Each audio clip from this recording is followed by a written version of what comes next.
Well, since after the Middle East conflict, all major world market is under pressure. If we talk about the Nifty from Indian market, Nifty index was down around 8% since this war and of the Middle East conflict, and index also touched a 11-month low intraday this week, and on a weekly basis, index is down more than 5% to register a biggest weekly fall since June 2022, and Nifty on a monthly basis also registered a biggest monthly loss since COVID-19, and 45 out of the 50 constituents of the Nifty 50 index were in red, and BSE listed companies eroded a market cap of rupees around 33 lakh crore since after the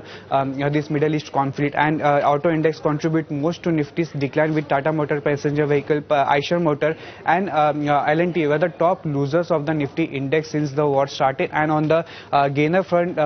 Coal India, Sun Pharma were the top, followed by NTPC were the top gainers, and Coal India has delivered a return of 8%, which is followed by Sun Pharma with 4%, NTPC with 1%. And if we talk about the Nifty Bank Index, the Nifty Bank Index too down more than 11% since the Middle East war, and on a monthly basis, index registered biggest monthly fall since COVID-19, and Nifty Bank RSI has fallen to lowest level of COVID-19, which means index is trading in oversold zone, and both the broader indices Nifty Mid Cap and Nifty Small Cap too under pressure, and both indices has also touched a 10-month low intraday. And if we talk about the sector specific, then all major sector indices were in red since the war started, with Nifty Auto were the top losers, down over 14% since this war, and which is followed by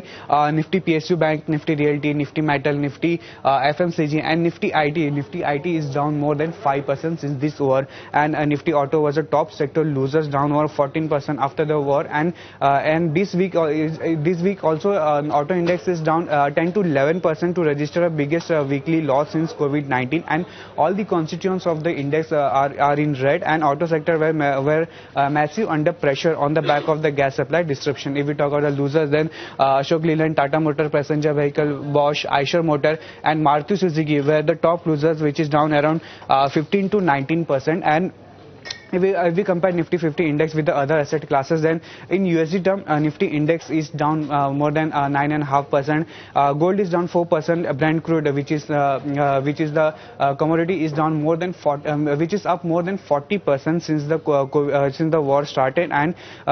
Brent crude touched a level of around $147 per barrel after the closure of the Strait of Hormuz. And lastly, if we talk about the Indian indices with the other world major indices, then Kospi is down 12%, Nikkei 8.5%, followed by Nifty 8%, CAC, Dow Jones and Nasdaq down 1.6 to 8%.